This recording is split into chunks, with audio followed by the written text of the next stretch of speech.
jaaxa benn kuréel bu bàyyeekoo ci wàllu justice moo taxaw ba loolu Sénégalais yi bëgg am muy ban kuréel muy le conseil constitutionnel. Le conseil constitutionnel moo génn dogal yi nga xam ne moo may Sénégalais yi ñu dem li leen àq ak yelleef may ñu def ko mooy tànn kuy seen président de la république. ci kon nañ jàpp na banqaasu bu justice la ak luñ mën a wax suñ justice tamit banqaasu justice moo ñu may tey jii ñu mën a def élection dem ba am ci alternance ba kii nga xam ne moo di le président son excellence Bassirou Diomaye Diakhar Faye tey ji jiite réewum Sénégal. kon du lépp moo na sax am na te am na ci yeneen réew bu nekkoon ne tolloon nañ ci diggante bu Sénégal tolloon kenn waxatu ko mais ñun am nañ ay institutions yu résister ba li nga xam ne moom mooy démocratie ñu téye ko. wax na tamit ci lu am solo mooy ci conseil supérieur de la magistrature xam nga loolu wëlbatiku na li nga doon dégg coow lu bari ci conseil supérieur de la magistrature mooy président moo koy jiite ki ko arrangé ci justice bi ngir defal ko la mu bëgg moom la ñuy jox poste de responsabilité. ñëw na ne war nañu xoolaat xeltu ci conseil supérieur de magistrature nan la ñuy gérer carrière magistrat yi. nga xam ne du am xàjj ak seen. nga xam ne ku nekk li nga yelloo ak li nga liggéey ci biir magistrature bi ñu jox la ko c'est très important. wax na aussi nécessité équilibre des pouvoirs mooy ku xam république xam état ñetti banqaas ko yor le pouvoir exécutif le pouvoir législatif et le pouvoir judiciaire. pouvoir exécutif mënut a doxal ni muy doxalee pouvoir législatif di doxal ni mu doxalee tey ji pouvoir judiciaire mën a sooxe ba ku nekk di ci am xel ñaar. xam nga tooguñu tey ji ne dañuy def les assises de l'Assemblée nationale.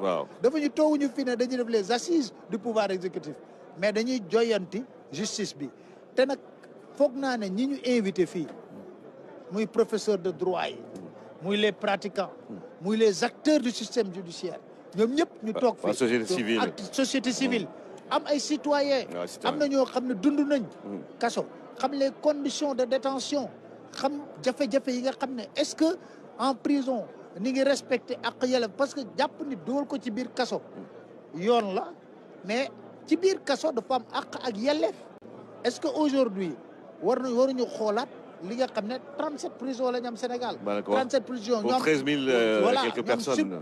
ñu xool boo ko dundul noo ko xam. boo ko dundul ci conditions yooyu conditions yu dramatique la ñuy dund parce que chambre boo xam ne bu fa 5 personnes nekkee bëri na chambre boobu mën a am 100 personnes ci biir xam nga ne loolu du yëfu nit dañu waxante dëgg. beneen aspect bi aussi ñu war ko poser mooy l'administration pénitentiaire parce que ñun ñu jaar ci biir kaso ñaari yoon ba ñetti yoon.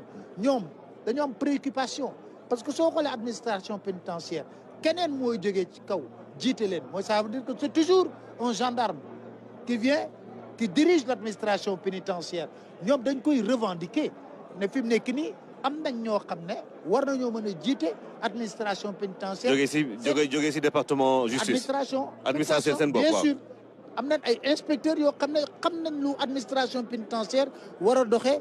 war nañoo xalaat statut administration pénitentiaire depuis 2008 je parle même pas sous Macky Sall je parle sous le règne de Maître Abdoulaye Wade depuis 2008 les statuts de l'administration pénitentiaire mi ngi dans les tiroirs donc ça aussi c'est des faits yoo xam ne dañ ko teg d'ailleurs il y a un point sur ça il faut que loolu yëpp tamit nag ñu teg ko ci table bi mën ko waxtaanee buñ ko jëlee nag taataan ko waxtaanee ko li ñuy ñaan mooy buñ ko yóbboo ci ñi nga xam ne ñoo war a jël décision mooy pouvoir exécutif bi ñu trouver un modus operandi parce que une chose est de déclencher une réflexion une chose est d'aller vers vraiment faire des propositions mais proposition tamit ñi ko war a appliquer dañ koy waxtaanee boo xool lan moo ci gën a jàmp lan moo ci gën a nekk loo xam ne c'est urgent ñu defee ko lépp nag ci askan wi la jëm. waaw parce que dafa am solo sëñ Xaali que Sénégalais yi gën a xam yoon gën a xam seen justice. bien sûr est-ce que tey jii jàpp nga ni rôle média yi am na solo pour que Sénégalais yi au-delà de la plateforme Jubanti gën a xam seen àq ak seen yelleef ak fonctionnement justice. mais je pense que. est-ce que bokk na ci say mbëbët. je pense que aujourd'hui bon nous on va essayer de faire de telle sorte que da ngay gis yow journaliste kenn jox la benn document.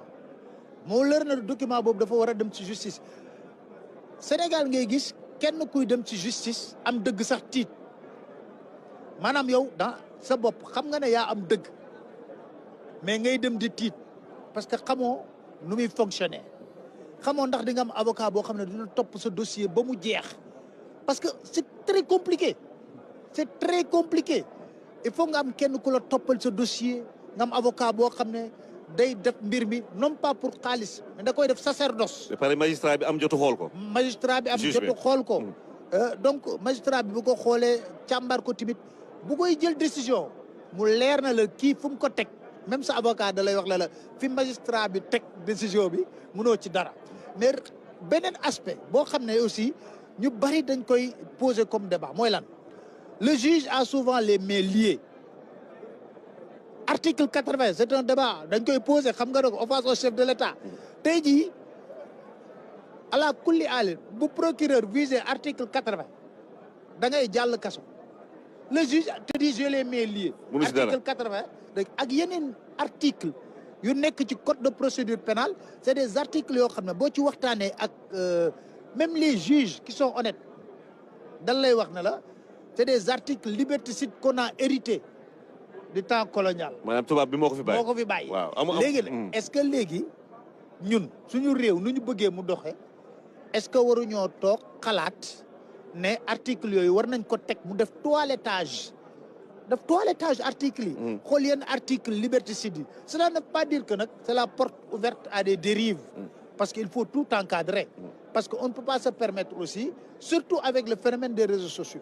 Ouais. Moi je peux comprendre quelqu'un mu def ay critiques par rapport au gouvernement dans sa gestion des actes politiques qu'il a posés dans sa manière de gouverner mais quant à nag fexe yow da ngay parce que yow yaa ngi nekk entre quatre murs nga toog jël sa parce que léegi ta téléphone nga toog attaquer nit ki personnellement sur sa vie privée attaquer nit ki ci leneen ak leneen loolu ba pare ne oui parce que je suis un lanceur d'alerte wala parce que man je suis activiste non.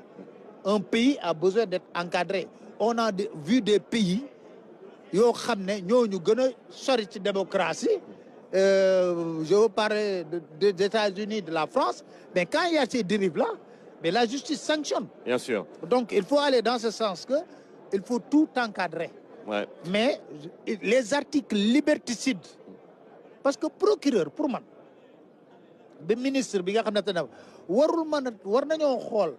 ba waruñu rek taxaw ne moom bu defee ne mandat de dépôt jël dossier bi yóbbul ko ci juge day wax ne procureur ko laaj kon juge boobu kon jarul muy xalaat war na mën a xool xalaat ne lii ma koy toppee pour mandat de dépôt man d'accorduma ci je le mets en liberté parce qu'il présente toutes les garanties su ma ko soxlaa mën na ñëw mën naa ko def sous contrôle judiciaire du bouger beneen aspect bi moom c'est très important aussi mooy que des fois juge day accorder nit nga ñëw mu ne la liberté provisoire procureur toog ne je m'oppose ñu bàyyi waaji ci kaso bi xam nga ça veut dire que kon donc ça dépend de la bonne volonté du procureur de te mettre en prison ou de te laisser libre. Mais je pense que j'anticipe le débat et puis les autres vont parler de ça. Sëñ Xaali ñi jooyanti tamit beneen mbir mooy nombre de magistrats yi ak dossiers yi nu muy bëree ci Sénégal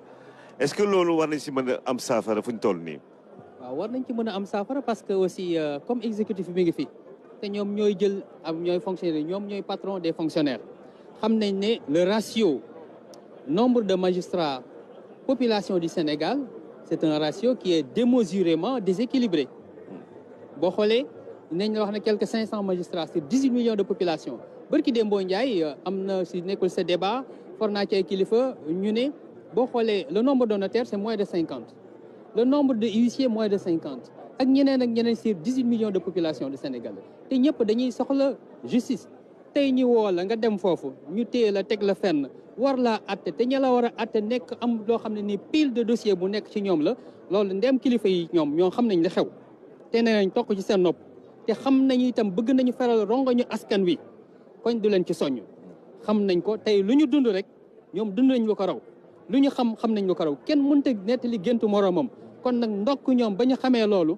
def ko itte te lii doon itte joo xam ne ni itam bi mu taxawee askan wi ñëpp nee nañ alhamdulilah ndem wooteel nañu lii nag wax nañ li fi xew yëpp wax nañ li ñu fi tumranke wax nañ li fi ñàkk ci ay doomu aadama wax nañ ci ay lim boo xam ne nii moom moo war a doon ñey doxal lu ni mel wax nañ li fi nekk ci ay jumtukaay wax nañ li fi nekk itam li tubaab di wax des goulots d'étranglement mu doon yoo xam ne ay obstacle yoo xam dañoo nekk ci kanamu ñiy doxal wàllu yoon te ñiy doxal wàllu yoon xam ko ndem nag nee nañ bëcc lépp ci taabal ji tey fii la penc mi tey fii ci juróom benn fan yi nga xam ne moom lañ fi war a def du ma ne war nañoo mën a sottal lépp waaye nag ndem xam nañ tawat ji saafara si moom yor nañ xalima gi ñuy bind ak daaj yi ñuy bind saafara tey foog ñu bind ko ndax loolu doon loo xam ne mënta xaar ndax wàllu réew boo xoolee wàllu koom mi ñi fiy nekk di ay investisseur bëgg nañ seen xel dal man mii su ma xëyee di liggéey bëgg naa sama xel dal ku ma kenn ñëw itam daf ma ñaawte bëgg naa sama xel dal fu ma demee fenn di ko jooytu te ñooñu itam ëpp may rongañ mënuñu maa fajal samay jooy kon fan lañ jëm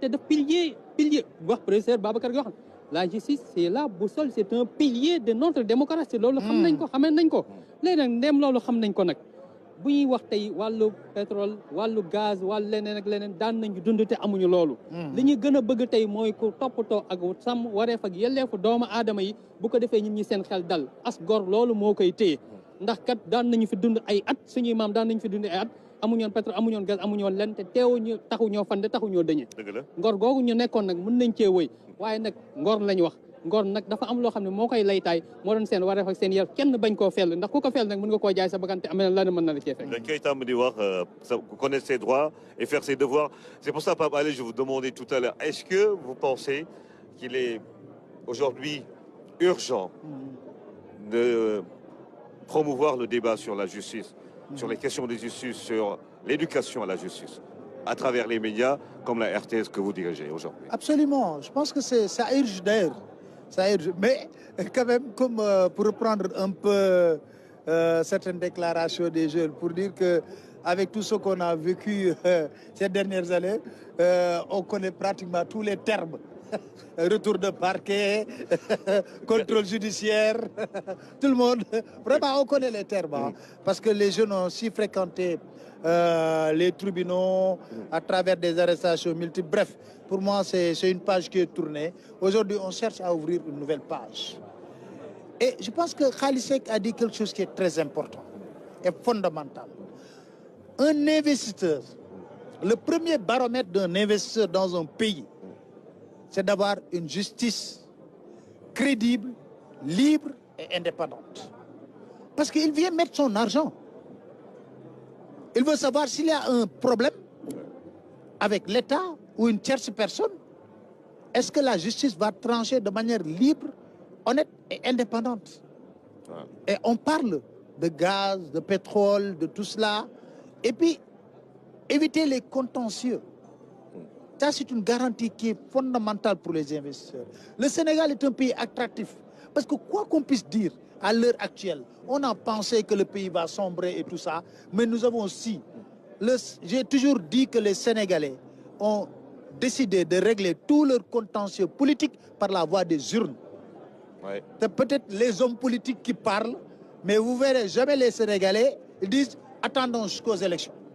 Et ils feront le nécessaire aux élections. Ils vont choisir librement. Et le lundi, ils vont s'occuper de leurs problèmes. Donc ça veut dire que nous avons choisi délibérément la voie démocratique pour régler tous nos contentieux. C'est le peuple sénégalais qui a choisi cela. On a tout juste besoin d'être accompagné.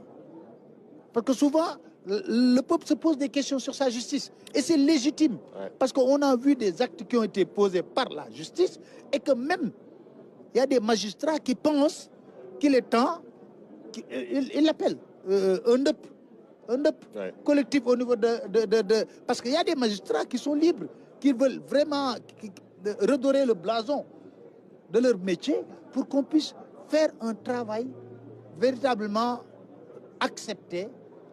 Parce qu'il est arrivé un moment, je vous donne un exemple, de tous les dialogues qui sont tenus sous l'ère... oui.